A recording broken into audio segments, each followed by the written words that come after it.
Dan Novi kenapa data yang diperiksakan itu kan yang itu si Densu sama Gary sama Densu, kenapa data bisa terlibat sebagai saksi aja?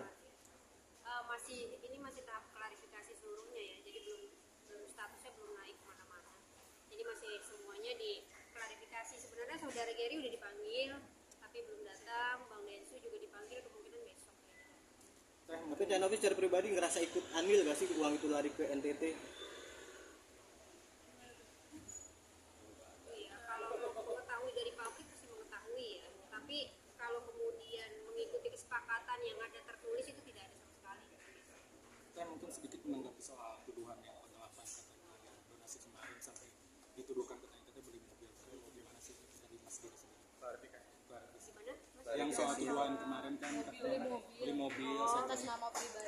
Iya, itu sesuatu yang nggak sesuai faktanya ya. Begini teman-teman. Jadi memang saudara G ini kan ditunjuk untuk menjadi ketua yayasan.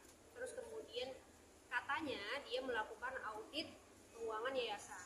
Tapi audit itu tidak pernah diserahkan kepada yayasan. Jadi kita nggak tahu sama sekali audit apa yang dia lakukan.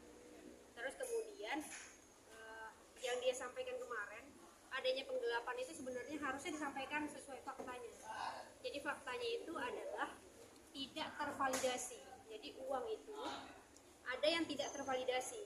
Kenapa kemudian tidak tervalidasi? Karena saudara G ini tidak pernah datang ke yayasan. Jadi tidak pernah meminta berkas-berkasnya, itu yang kemudian tidak tervalidasi. Jadi bukan penggelapan. Itu yang sangat kami sayangkan. dari kita sendiri mungkin ada pendapat sedikit. Tanggapannya sih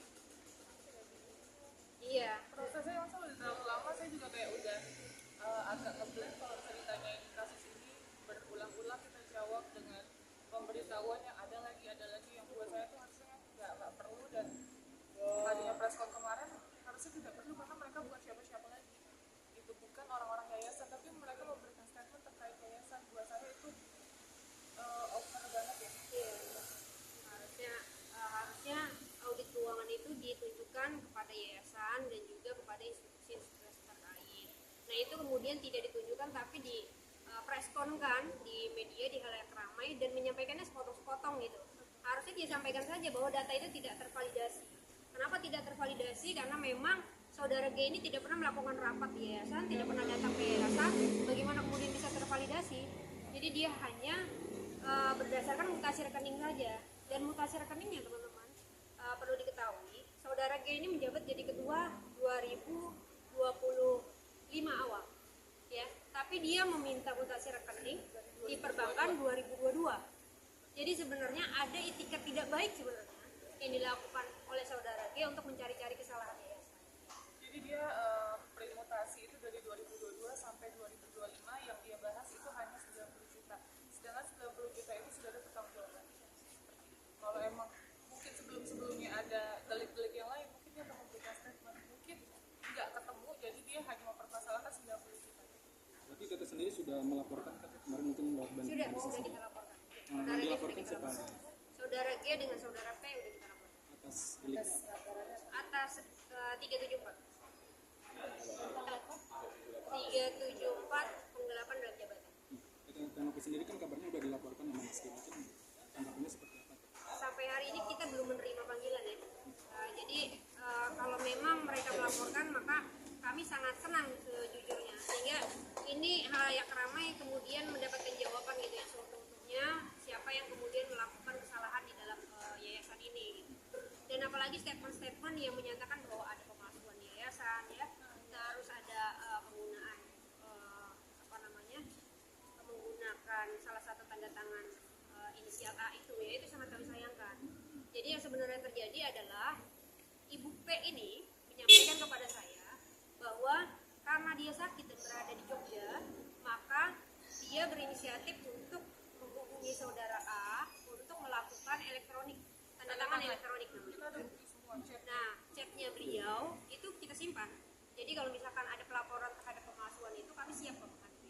Nah, nanti untuk saudara AG itu juga nanti akan kita laporkan karena pencemaran nama baik ya.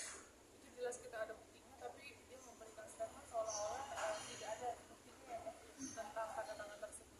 Seperti itu. Kali ini kan yayasan sendiri kan ibaratnya berujung konflik seperti ini ya. Menyayangkan nggak sih kayak ibaratnya dari uang donasi itu sekarang konflik di yayasan sendiri, mungkin tanggapan Tenoki gimana? Oh, sangat menyayangkan, dan saya sebenarnya jujur orang yang paling dirugikan dalam hal ini gitu. Hari ini saya baru dapat laporan terkait dari dinas sosial ya. Kita ini dapat teguran, dan yang terakhir kalau nanti ada kesalahan mungkin izinnya akan dicabut katanya gitu. Nah, katanya udah ada penyampaian juga dari dinas sosial untuk pengurusan PUB ya, tapi tidak disampaikan oleh saudara G. Seperti itu. Jadi saudara G ini teman-teman sudah ditegur oleh Kemensos 1 kali, sudah ditegur juga oleh dinas sosial, itu tidak disampaikan ke yayasan sama sekali.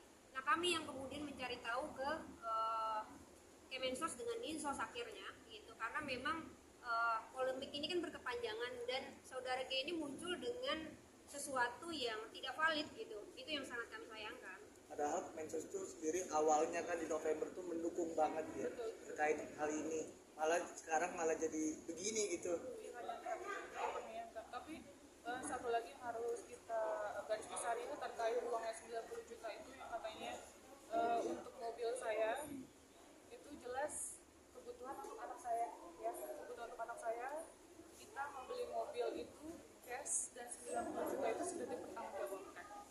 Jadi dari 2022 yang Mas G ini mutasi print dari yayasan ke 2025 itu yang dia bahas hanya 2024 itu yang dibahas hanya 90 juta. Berarti yang ke Kemensos kemarin itu mungkin bisa dibilang Mas itu bohong ya, bukan laporan tapi teguran gitu.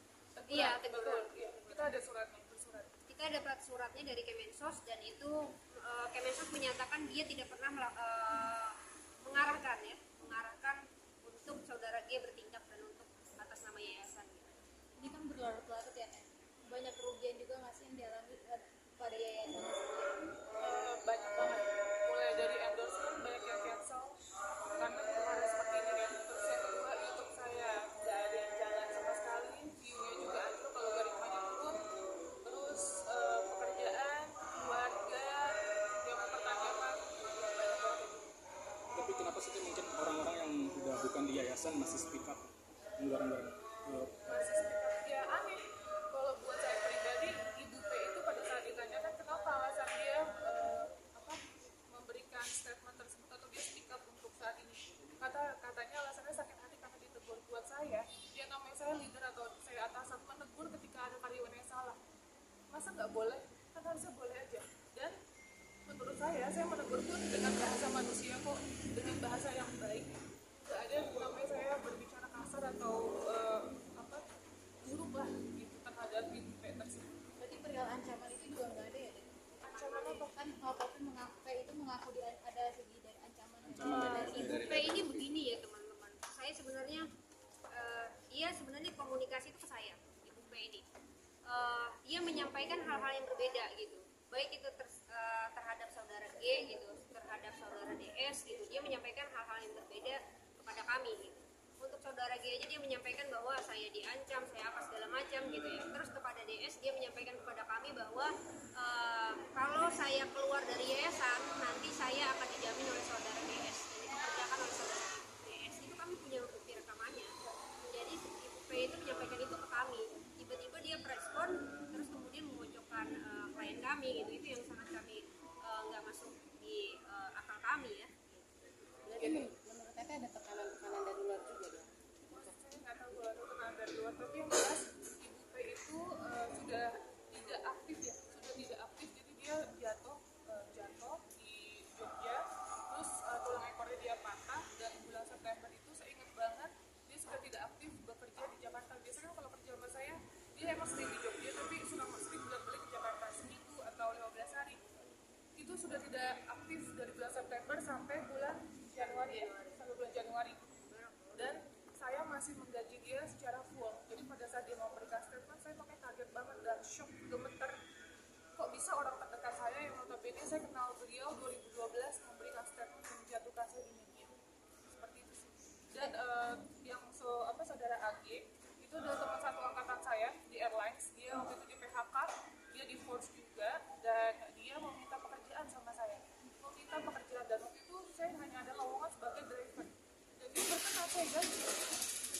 Jadi makanya dengan statement dia kayak gitu saya nggak tahu, kaget juga.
donasi juga